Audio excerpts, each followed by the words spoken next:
ভোক্তা অধিকার অধিদপ্তর থেকে আসছিলাম। এলপিজি গ্যাস কত করে বিক্রয় করছেন? আমরা বেশি আপনার 1900 টাকা। 1900 টাকা। সরকারি নির্ধারিত মূল্য কত? 2357 টাকা। কয় কেজি? 12 কেজি। 1356 টাকা। 1357। 1356 টাকা। তো আপনি 1900 2000 করে কেন বিক্রি করছেন? আমাদেরকে তো ধরে ওরা আপনার 1850 টাকা। রসিদটা দেখেন।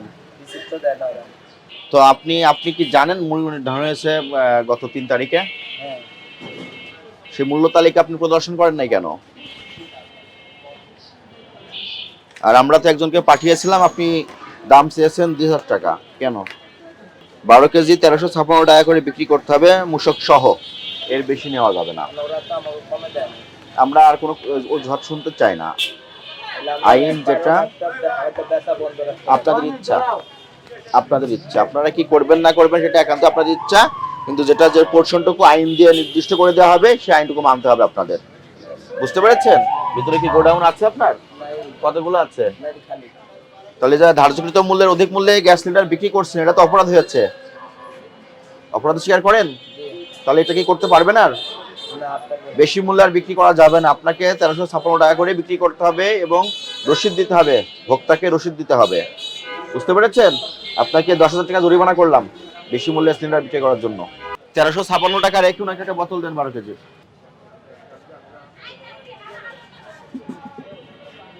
পেয়েছেন? যৌক্তিক মূল্যে পেয়েছেন? 1900 টাকা। আই গ্যাসের মূল্য কি 1900 টাকা করে?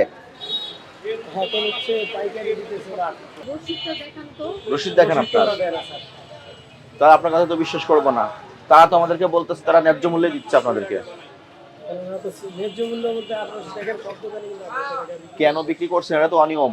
কেন এক রেট কেন করলেন? আপনারা তো সিন্ডিকেট করলেন এভাবে। আপনারা তো খুচরাও সবাই 2000 করে বিক্রি করতেছেন কেন? 100 টাকা লাভ স্যার বিক্রি করতেছি। ডকুমেন্ট দেখান, আপনি ডকুমেন্ট দেখাতে হবে না, আপনি 1900 করে আমরা তো কিনেছেন। এখানেই ডকুমেন্ট দেখাতে পারতেছি। আপনার তো অন্য বিজনেস, আপনার লাইসেন্স আছে, আপনি যেই বিজনেস না। করতেছেন এই যে লাইসেন্স নাই, ওটা তো এটা মেইন বিজনেস না, এটা লাভ করার জন্য বিক্রি করতেছেন। প্রথমত লাইসেন্স নাই, লাইসেন্স ছাড়া আপনি দেশের বিজনেস করতেছেন, এটা চোরও নাই। জি জি, এটা ঠিক আছে। আসসালামু আলাইকুম। এই জন্য আপনার 1500 জরিমানা। না ঠিক আছে, আপনারা বেশি মূল্যে বিক্রি করছেন, ক্রয় রসিদ নাই এবং বিক্রয় রসিদও দিচ্ছেন না। এজন্য কিন্তু আপনার 50,000 করে জরিমানা আছে। আপনার 410,000 টাকা জরিমানা করা হলো। অন্যথায় প্রতিষ্ঠান বন্ধ করে দেওয়া হবে।